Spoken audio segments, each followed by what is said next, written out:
हिंदी साहित्य की सशक्त एवं वरिष्ठ कथाकार जया जादवानी जी की लिखी हुई कहानी सुनिए, फिर लौटेगा। तो शुरू करें कहानी। फिर लौटेगा। वो घर से दूर ठिठका खड़ा रह गया, कदमों में बेपनाह झिझक। आते वक्त सोचा था कम अज कम अपने वस्त्र तो बदल ही लेगा वो, पर फिर लगा इसकी कोई ज़रूरत नहीं। जो होने के लिए वो चला गया था उसके लिए पुराने वस्त्र उसे छोड़ने ही थे, सो अब क्यों? और फिर वस्त्र बदलने से ही क्या होगा? उसने अपना अंतर टटोला। कोई दुख, कोई शोक, कोई लहर, कोई निराशा, कुछ नहीं। एक शब्द भी नहीं था अंदर। जिस मौन को साधने में उसने अपने जीवन के इतने बरस खर्च कर दिए, वो सध गया था और अब उसे साध रहा था। उसने आंखों के सामने माँ की रोती कलपती छवि लानी चाहिए, जो उसने आखिरी बार देखी थी, और मन में बसा गली के उस मोड़ की ओर मुड़ गया था जहाँ कोई उसका इंतज़ार कर रहा था। और फिर वो शहर छोड़ते वक्त न सिर्फ उसने अपने कपड़े छोड़े थे, बल्कि वो चोला, वो पहचान भी छोड़ दी जिसके तहत वो जाना जाता था। रोती कलपती माँ उस वक्त एकाएक ही उसके पैरों पर गिर गई थी। मुझे छोड़ के ना जा तरुण, कैसे रहूँगी मैं तेरे बगैर? आज वो तेरे लिए सब कुछ हो गया, जिससे तू 2 साल से जानता है। मैं कुछ नहीं। उसका मन द्रवित हो आया था। उसने उन्हें उठाकर चारपाई पर बैठाया और खुद उनके पैरों के पास बैठ गया। वो उन्हें इस तरह समझाना चाहता था कि वे समझ जाएं और उसके जाने को इस तरह न लें, पर वो जानता था ऐसा नहीं हो सकता। माँ, तू जानती है मेरे लिए कोई रिश्ता, कोई नाता नहीं बचा। व्यर्थ है सब, मुझे मत रोक। अपनी आंखों से मुझे इस तरह देखेगी तो दुख पाएगी। मुझे जाने दे। दुख कितना छोटा शब्द है ये, पर कितना ज़बरदस्त फैलाव है इसमें कि बड़ी से बड़ी ज़िंदगी और छोटे से छोटे लम्हे भी इसके भीतर समा कर झंझावत बन जाते हैं। कि जो ज़िंदगी वो रही होती है समतल नदी की शक्ल में, उसमें अचानक इस तरह बाढ़ आ जाती है कि फिर छोटी बड़ी खुशी, हसरतें, आशाएं सब कागज़ की नावों सी गीली होकर बहने लगती है। चाहे ये बाढ़ वक्ती होती है, पर ज़िंदगी की कई मीनारें इतनी कच्ची कर जाती है कि बस फिर वे डहने डहने को हो उठती हैं। वो आखिरी पल तक बाहर नहीं आई थी। हालांकि वो माँ के पैरों के पास बैठा उसके अंदर ध्वस्त होती मीनारों की आवाज़ें महसूस करवा रहा था और इंतज़ार कर रहा था कि शायद उसे आखिरी बार देखने न सही, अब प्रेम मोह जैसा कुछ तो होगा ही, कोई कमज़ोरी, कोई लगाव, पर नहीं। वो आखिर तक नहीं जान पाया था कि उसके अंदर कितने गांव, कितने शहर जलकर राख हो गए, जो ज़िंदगी की दरिया के किनारे दोनों ने साथ मिलकर बनाए थे। कच्चे थे पर थे। पका लेने के यकीन उन पलों में कितना पुख्ता लगता था। उसे उसकी वो आंखें याद हो आईं जिन्हें देखने मात्र से उसके बदन में छोटी छोटी चिंगारियां फूटने लगती थीं। फिर कोई जरा सा स्पर्श या आलिंगन या होठों की छुअन उन चिंगारियों को ज्वालामुखी में तब्दील कर देती, जिसकी आंच में उसके जिस्म सूखी लकड़ियों जैसे चटकने लगते थे। उस दुबली पतली मामूली सी दिखती काया में न जाने कितनी आग दबी होती कि देखते ही देखते कितनी कामनाओं के जंगल राख हो जाते थे, और वो हैरान सा उसे देखता रह जाता। उसी ने उसे इस आग से वाकिफ़ कराया था, और वही उसे अपनी देह के समुंदर की उन अतल गहराइयों में ले गई थी जहाँ की अद्भुत, विस्मयकारी, स्तब्ध कर देने वाली दुनिया को देखा था उसने, और ठगा सा खड़ा रह गया था। वो दुनिया जहाँ शब्द फिर किसी काम के नहीं रहते और वे समुद्र की भीषण लहरों में एक दूसरे से गुथे अपने आप को इनके हवाले कर देते। लहरें कब शांत हों, उन्हें किनारों पर पटक जाती, वे नींद के आगोश में जाने से पहले भी जान नहीं पाते थे। पर न लहरें सच हैं, न समंदर, न उन लहरों पर तैरते गुथे जिस्म। फिर सच क्या है? कामनाओं के निरंतर दोहराव के पश्चात वो सोचा करता, कहाँ है उस ऊर्जा का स्रोत, हर बार इतना तीव्र, इतना मारक, इतना आकर्षक कि देह ही पहला और अंतिम सच लगती। मैं तुम्हारी धरती में बीज बोऊंगा और फिर तुम्हारी कोख से उससे फूटते देखूंगा। मैं तुम्हारे जीवन की टहनी फूलों से भर दूंगा। मैं उन फूलों को पुकारूंगा जो इस धरती पर खिलेंगे। मैं तुम्हारी रातों को मधुर स्वप्नों से सजाऊंगा। मैं छा जाऊंगा तुम्हारी सांसों पर, स्वप्नों पर, जीवन पर, ताकि मुझसे कभी एक क्षण के लिए भी अलग ना हो सको। यही तो कहा करता था वो, बार बार, लगातार, पर नहीं लगा पाया था वो उसकी कोख में कोई पौधा, ना वो उन फूलों को पुकार पाया जो उसके सपनों में महकते थे। कहाँ जाओगे तुम मुझसे परे? मेरी बाहें अंतरिक्ष में घेरा डालेंगी और तुम्हें आबद्ध कर लेंगी। मैं आकाश गंगा की तरह अपने में समो लूँगी। पर नहीं, वो तब तक कामनाओं के जंगल से भागने की तैयारी में था। कौन है जो मेरी नींद में स्वप्न बनकर उतरता है? कौन है जो मेरी आशाओं के बीज बनकर फूटता है? वो अंकुरित होता है, फूलता है और पहचान नहीं पाता। प्रश्न, प्रश्न, प्रश्न। क्या है जो इस देह व मन से परे है? आत्मा क्या है? किस उद्देश्य के तहत जन्म हुआ है मेरा? किस लिए भेजा गया हूँ मैं? सुख क्या है? सत्य क्या है? कामना के परे किस तरह जाएं? मौन हो जाना किसे कहते हैं? और वो धीरे धीरे उन लालसाओं के जंगल में से बाहर आने की राह ढूंढता। तुम एक नक्षत्र हो, स्वप्न लोक के नक्षत्र, जिसके जितना भी मैं पास आने की कोशिश करती हूँ तुम उतना ही दूर जाते दिखते थे। वो हंसकर कहती और अपने से कसकर चिपका लेती। तब उसे लगता आदमी और औरत के बीच एक ज़बरदस्त खालीपन होता है, जैसे हम प्यार, मोह, कुछ जरूरी या गैर जरूरी शब्दों से भरने की कामयाब या नाकामयाब कोशिश करते हैं। वो उसको सीने से लगा अपने ही सवालों के जंगल में भटकता रहता। 25 वर्षों तक मैंने प्रेम किया, घृणा की, भूखों के भुलावे में रखा, आशाओं से संचालित हुआ। पर जो जो इंसानी दास्ता संबंधी मेरा ज्ञान बढ़ता गया, त्यों तो मेरी आत्मा स्वतंत्रता के लिए अधिक तड़पने लगी। कितनी बार मैंने आनंद को खोजा, सुख को खोजा, कभी देह में, कभी मौन में, पर मैंने सिर्फ उसकी झलक देखी, प्रतिध्वनि सुनी और मैं से पाने को लालायित हो उठा। जीवन के 25 वर्ष मेरे तन से उसी तरह झर गए जिस तरह वृक्षों के पत्ते झड़ते हैं। और मैंने क्या पाया? मैं आत्माओं का मिलन, इच्छाओं का उद्वेग और उत्कंठाओं को देखता हूँ और पाता हूँ ये सब आहों और दुखों की धुंध में पैदा होते हैं। मैं अपनी निर्जनता से परे झांक कर देखता हूँ तो मुझे अंतरिक्ष, चांद तारे, चमकदार नक्षत्र दिखाई पड़ते हैं। कौन इन्हें संचालित करता है? मैं समुद्र की व्याकुल आवाज़ सुनता हूँ। ये किसे पुकार रहा है? किस तरह ये सभी तत्व विश्व के सनातन नियमों से बंधे हैं? तब मुझे अपना जीवन निहायत क्षुद्र और सिसकता हुआ सा लगता, जो अनंत गहराइयों और ऊंचाइयों के बीच शून्य सा कांपता। तब मैंने अपने मैं, जो हर वक्त उपद्रव करता रहता, को खत्म करने की ठानी और मैंने होठों को, तन को, मन को कड़वे घूंट पीने के लिए तैयार किया। घर पास आ गया। अंदर से कुछ औरतों के रोने की आवाज़ आ रही है। क्या वो माँ का रोना पहचान सकता है? क्या वो खुद रो सकता है? पर क्यों? वो तो अंश था एक, जो अंशी में विलीन हो गया। फिर जन्म लेने को, फिर उसके लिए मातम क्यों?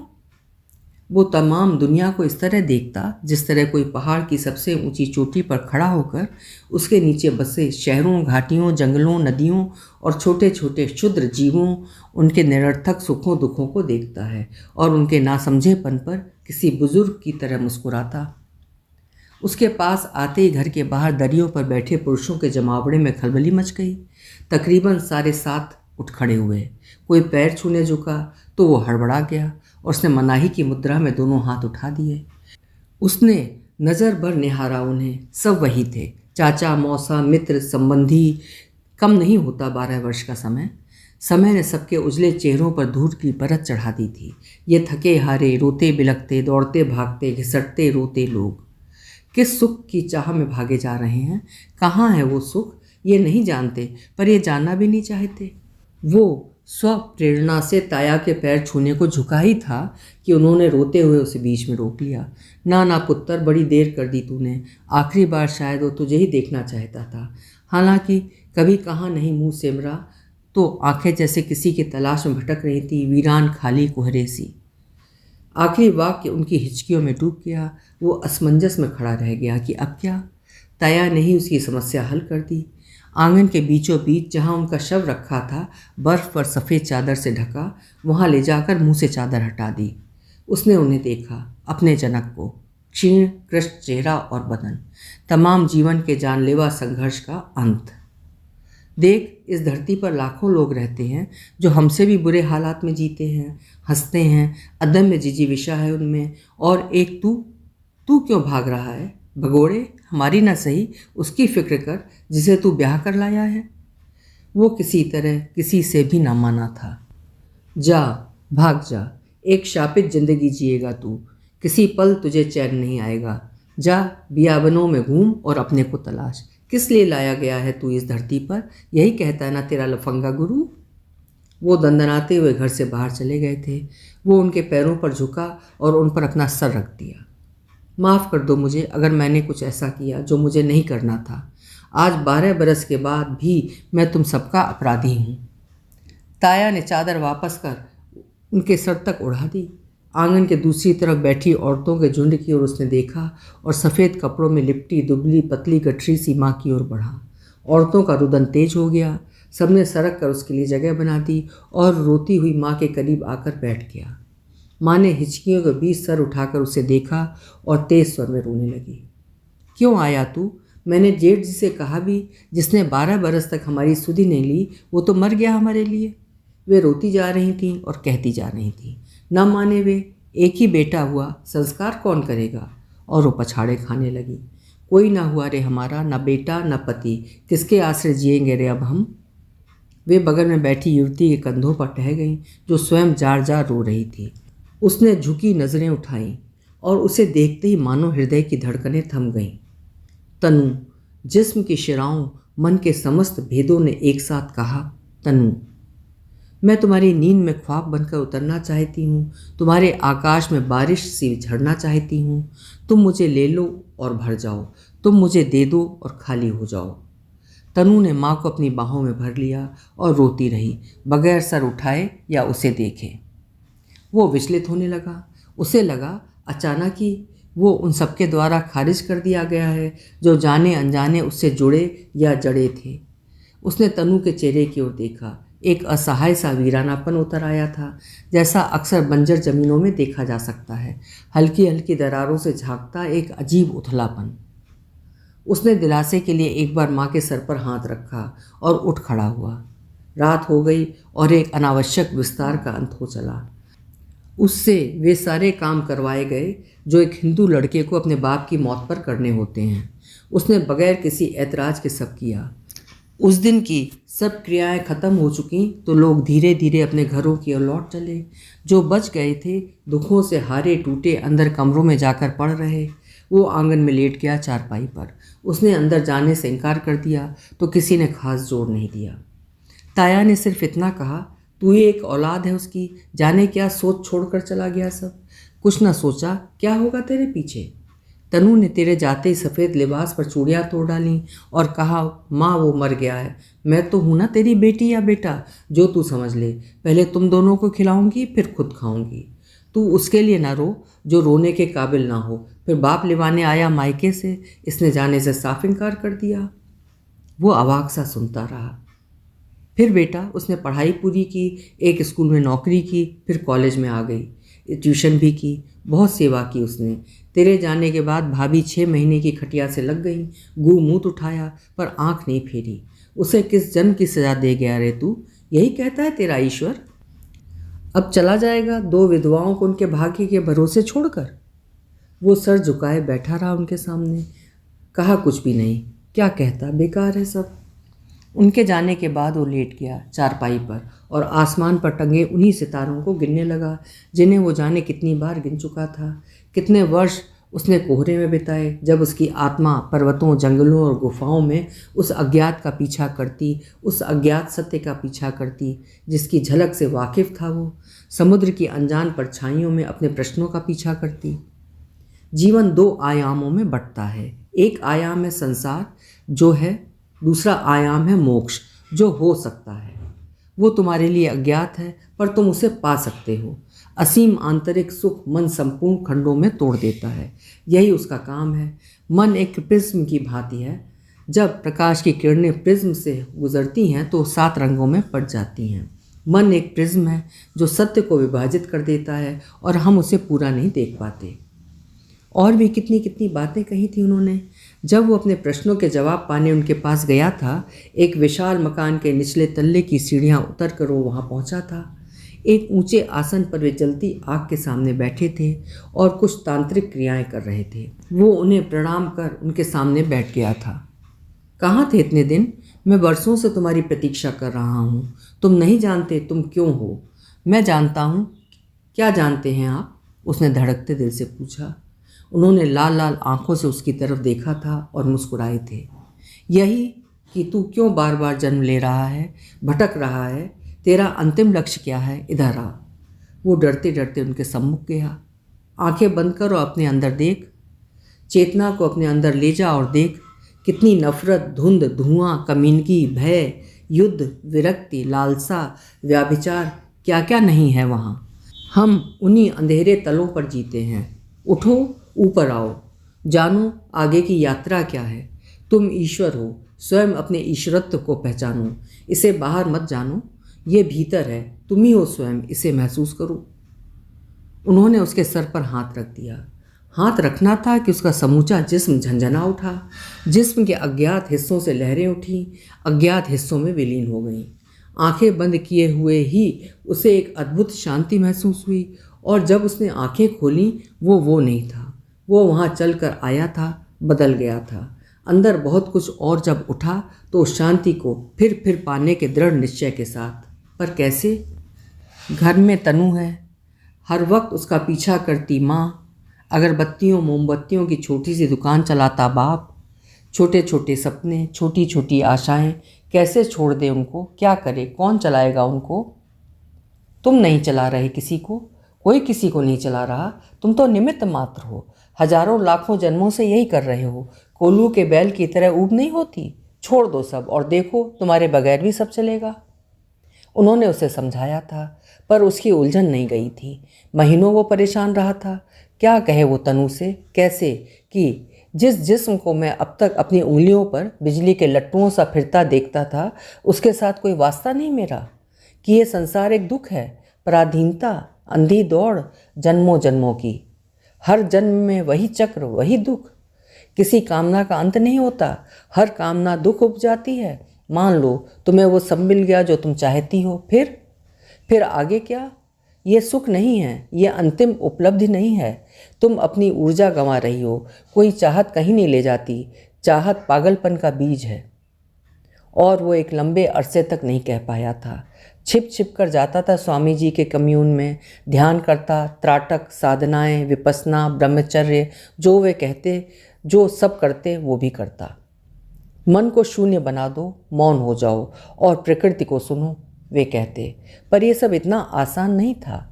पर इसके लिए अब तक वो अपनी ज़िंदगी के तमाम बरस खर्च करने को तैयार था। घर पर आधी रात को उठ जाता, ध्यान करता, मंत्र जाप, साधनाएं।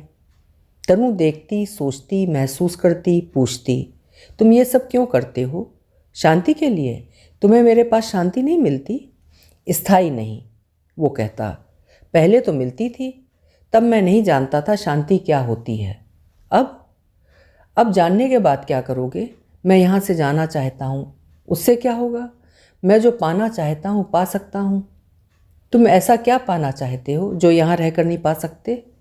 दरअसल तुम नहीं जानते तुम क्या चाहते हो। तुम गुमराह हो रहे हो। तुम्हें अपना जीवन दुख लग रहा है, पर दरअसल यह एक संघर्ष है। इससे भागो मत, सामना करो। इस तरह सब संसार छोड़ने लगे तो क्या होगा? सोचो जरा। तकरार, बहस, तकरार, रोना, तनाव, माँ की हिचकियाँ, बाप की गुस्सा भरी चेतावनी, बहुत लंबा चला ये सब। बाबूजी दंदनाते गए, स्वामी जी से झगड़ा करके आ गए। तनु का समझाना प्यार से, गुस्से से, नफरत से, पर नहीं रुका था वो। और उस कम्यून की मुख्य ब्रांच में आने के लिए वो शहर आखिर छोड़ दिया। और फिर 12 बरस का अनवरत सफ़र, कम्यून की अलग किस्म की ज़िंदगी, जहाँ देह और मन दो नहीं एक हैं। और देह भी देह नहीं, कुछ और है, अद्भुत, अवर्णनीय। आज उसे बुद्ध की वो कहानी याद आई। बुद्ध जब बोधि प्राप्त करने के बाद यशोधरा के पास लौटे तो उनके साथ उनका शिष्य आनंद था। बुद्ध ने आनंद से कहा, आनंद तुम यहीं रहो। यशोधरा मुझसे नाराज़ होगी, मुझे बुरा भला कहेगी। तुम रहोगे तो शायद वो अपने मन की बात नहीं कह पाए। उसका गुस्सा जायज़ है, उसे कहने दो। मैं उसका अपराधी हूँ, मुझे अकेले जाने दो ताकि वो अपना गुस्सा उतार सके। क्या वो जाए अकेला उसके पास? वो कमरे में माँ के बगल में लेटी हुई है, फर्श पर। माँ को नींद का इंजेक्शन देकर सुला दिया गया है। वो जाग रही है, 12 बरसों से जाग रही है। नुकीले कांटे उगाए हैं उसकी पलकों पर किसी से कुछ नहीं कहती। किस कसूर की सज़ा मिली उसे? औरत होने की? कितना स्वार्थी है पुरुष, मतलब से बंधता है, मतलब से अलग हो जाता है। आज आया है वो 12 बरस बाद और मैंने उसे देखा भी नहीं। सब कह रहे थे बदल गया है, आंखों में तेज उतर आया है, चेहरे पर कांति, गेरुए कपड़ों में किसी देव पुरुष सा लगता है। देव पुरुष सा तो वो उसे तब भी लगता था जब वो उसकी देह से खेल रहा होता था। उसकी तमाम तमाम बातों के बावजूद उसे लगता था कि नहीं, देह ही अंतिम सच है। भटक गया है वो, लौट आएगा। कहाँ जाएगा उसके बिना? नहीं, नहीं जा सकता। और जब उसने जाने की ठानी थी, वो दिनों दिनों तक रोती रही थी। रातों बात करनी बंद कर दी थी उसने। अलग कमरे में सोने लगा था वो। उसकी छाती गुस्से व नफरत से धू धू कर जलने लगी थी। नहीं, वो का पुरुष है, उसके लिए क्या रोना। जो अपने बूढ़े माँ बाप और जवान बीबी को यूं छोड़कर जा सकता है, उसके लिए क्या रोना। नहीं, फिर वो उसके लिए नहीं रोई। सारे आंसू सख्त बर्फ की सिल से उसकी छाती में जमा होते रहे। 12 बरस में सिल इतनी सख्त और वजनदार हो गई कि अब उसे पिघलाया नहीं जा सकता।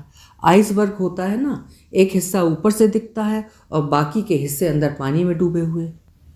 अब जाना, औरत सिर्फ एक कहानी होती है जिसे कहीं से भी शुरू किया जा सकता है, कहीं भी ख़त्म किया जा सकता है। किसी सेंटेंस पर ज़्यादा दबाव डाला जा सकता है, किसी पर कम, और कहानी की तरह वो हमेशा अधूरी रहती है। रेत के ऊंचे ढूह सी बनती बिगड़ती हवाओं के मिजाज पर असीम संभावनाओं से भरी वो सिर्फ एक रात का हिस्सा होती है। सुबह लोग भूल जाते हैं और अधूरी कहानियाँ आसमान में बादलों के टुकड़ों की तरह तैरती रहती हैं, जिन पर बाद में बयानबाजी की जाती है, या किसी वीरान बंजर जमीन की तरह किसी बीज की प्रतीक्षा में उधर तकती रहती है, जिस तरह किसी के आने की जरा सी भी उम्मीद है। उस वक्त उसे लगा था उसके अंदर जो चाहत थी उसके प्रति, वो उसी तरह झड़ गई है जैसे पतझड़ में पेड़ों के पत्ते झड़ जाते हैं, और फिर उसे खाली हो चुकने सी प्रतीत होने लगी।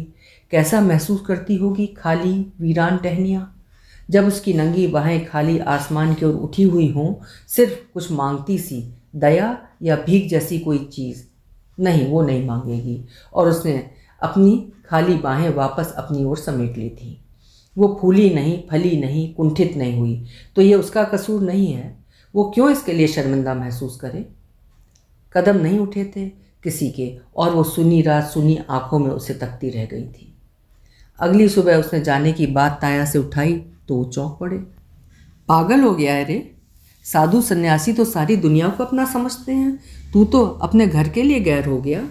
अभी चिता की आग भी ठंडी नहीं हुई होगी और तू जाने की बात कर रहा है। अब कहीं नहीं जाएगा तू। इन दो औरतों को देख, क्या कसूर है इनका, क्यों छोड़ेगा तू इन्हें। नहीं जाएगा तू कहीं, मैं कह रहा हूँ। वे उत्तेजित से हो गए। आपके कहने से रुकूंगा, ऐसी उम्मीद आप न करें। आपकी आज्ञा का उल्लंघन कर रहा हूँ, पर मुझे माफ़ कर दें। मैं सबका अपराधी हूँ, पर क्या करूँ, मैं नहीं बना इस सब के लिए। अगर ये मेरा कसूर है तो मुझे माफ़ कर दें। सबके बगैर दुनिया चलती है, चलती रहेगी मेरे बगैर भी। मैं कौन होता हूँ किसी का। हर इंसान अपना मालिक आप है। मैं तो मर ही गया था इन सब के लिए 12 बरस पहले। वो तो अचानक आपका तार आया और लगा जाऊँ, पितृ ऋण से मुक्त हो जाऊँ। अब ये सब पिछले जन्म की सी बातें लगती हैं। हम सब अपनी अपनी कब्रों पर खड़े हुए लोग हैं। वो शांत स्वर में कहता जा रहा था कि अचानक रुक गया। कहीं ताया ये न समझे कि प्रवचन कर रहा है। उसने उनकी आंखों में देखा, उनकी आंखें भरी हुई थीं। फिर उठते हुए बोले, जैसे ईश्वर की मर्जी, मैं क्या कर सकता हूँ। और वे जाने लगे। फिर ठिठक गए और दूसरी ओर मुँह किए हुए ही बोले, अब आया है तो 12वां कर ले, फिर जाना। क्या पता फिर किसी की मौत पर आए ना आए। इतना भी नहीं कर सकता तो 3 दिन और ठहर जा। जरूरी रस्में हो जाएं तो चले जाना। फूल चुन ले कम से कम। आज रुक जाता हूँ, कल चला जाऊँगा, उसने शांत स्वर में कहा। सारे दिन मेहमानों का, रिश्तेदारों का, आने जाने वालों का तांता लगा रहा।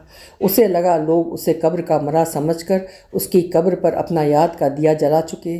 सिर्फ 2 आत्माओं में वो जिंदा है, जलते बुझते नन्हे से चिराग की तरह। उन लोगों से ऊब कर वो एक खाली कमरे में चला गया और दरवाज़ा अंदर से बंद कर पड़ा रहा। खाने के वक्त किसी ने दरवाज़ा खटखटाया। उसने उठकर खोला तो 2 हाथ ने थाली आगे बढ़ा दी। सुनो, उसने झिझकते हुए कहा। उसकी झुकी निगाहें नहीं उठी। उसने झुककर थाली ज़मीन पर रखी और वापस मोड़ ली। तनु, सुनो, उसने जल्दी से आगे बढ़कर पीछे से उसका आंचल पकड़ लिया। रुक जाओ, नाराज़ हो तो बुरा भला कह लो, मैं तुम्हारा अपराधी हूँ, पर मुझे माफ़ कर दो।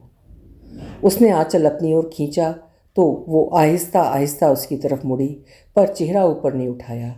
उसने आंचल छोड़ दिया। यहाँ से जाने के बाद मैं बहुत भटका, जान नहीं पाता था क्या सही क्या गलत। हर वक्त तेरी आंखें पीछा करती, आंसुओं से, गुस्से से, नफरत से भरी। लगता और किसी का हूँ या नहीं, पर तेरा बहुत बड़ा अपराधी हूँ। उसने सर उठाया तो वो एकाएक खामोश हो गया। उसकी वीरान आंखों में अजीब सा भाव उतर आया, जिसे वो उस वक्त कोई शब्द न दे सका। एक बात पूछूं? पूछ। तू जो चाहता था पा लिया? नहीं, पर मैं रास्ते पर हूँ और निराश नहीं हूँ। आधा रास्ता तय कर चुका। तू अकेला आधा रास्ता ही तय कर सकता है। उसने उसकी बात बीच में काट दी और बर्फ से ठंडे स्वर में बोली, तू बहुत बड़ा स्वामी हो गया है ना? जिन प्रश्नों के उत्तर के लिए तू भटका करता था, उसके उत्तर मिल गए होंगे। आज मेरे एक सवाल का जवाब भी देता जा। तुम लोग औरत को हमेशा रोड़ा क्यों समझते हो? संसार में उसे साथ लेकर चलने में सार्थकता पाते हो। जब संसार से विचलित हुए तो सबसे पहले उसे छोड़ा। पूछ सकती हूँ क्यों?